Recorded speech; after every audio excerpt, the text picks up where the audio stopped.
Comfort rarely announces itself as a danger. It arrives quietly, disguised as reward, as rest, as something we believe we have earned. It tells us that we are finally safe, finally finished, finally allowed to stop paying attention. And at that moment, when vigilance fades, the mind begins to soften and then to dull. What weakens us is not hardship, but the slow loss of inner sharpness that comfort produces. The old Japanese warriors understood this with unsettling clarity. In Bushido, and in the writings of Miyamoto Musashi, comfort was never treated as an enemy, but it was never trusted either. Musashi warned against seeking ease, luxury, or pleasantness, not because they were immoral, but because they quietly reshaped the mind. A mind accustomed to comfort resists difficulty, and a mind that resists difficulty becomes fragile. Chapter 1. The Comfortable Man. There was a man whose life had become stable, predictable, and safe. His days followed familiar patterns. His environment rarely changed, and very little was demanded of him beyond what he already knew how to provide. He was not unhappy, but he was not alert either. There was a subtle heaviness in him, a sense that something inside was slowly going to sleep. He noticed that challenges irritated him more than they interested him. Delays felt intolerable.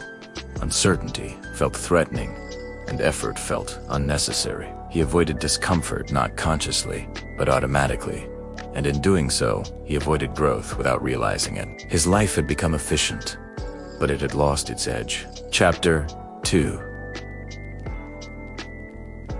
The Old Warning. He encountered a passage from Musashi, where Musashi advised the warrior to remain in a state of readiness, even in times of peace. The warrior, Musashi said, must never allow his spirit to become lazy, even when the body is at rest. This was not a call to constant strain, but to constant awareness. Rest was permitted, but dullness was not.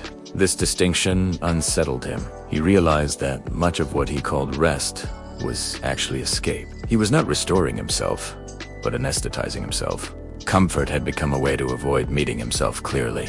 Chapter 3. The Discipline of Chosen Hardship. He did not seek suffering, but he chose small forms of discomfort where comfort had taken over. He walked when he could have ridden. He stayed with difficult conversations instead of avoiding them. He allowed silence to exist where he would normally fill it.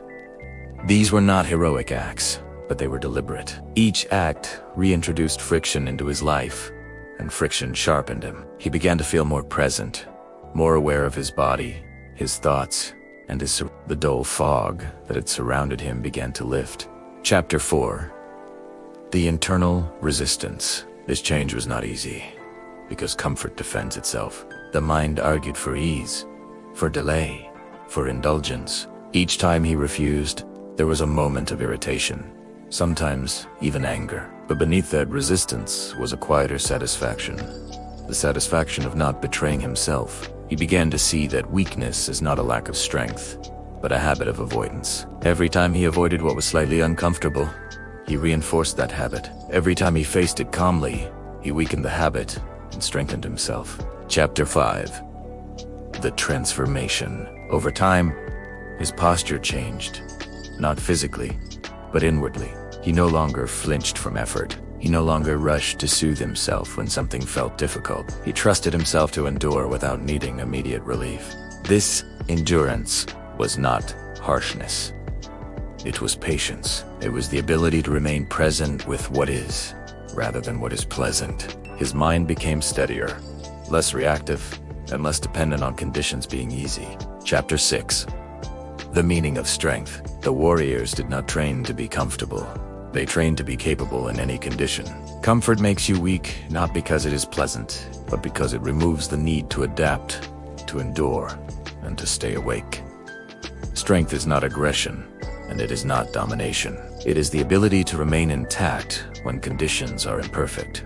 It is the capacity to face reality without needing it to be softened at first. Chapter 7.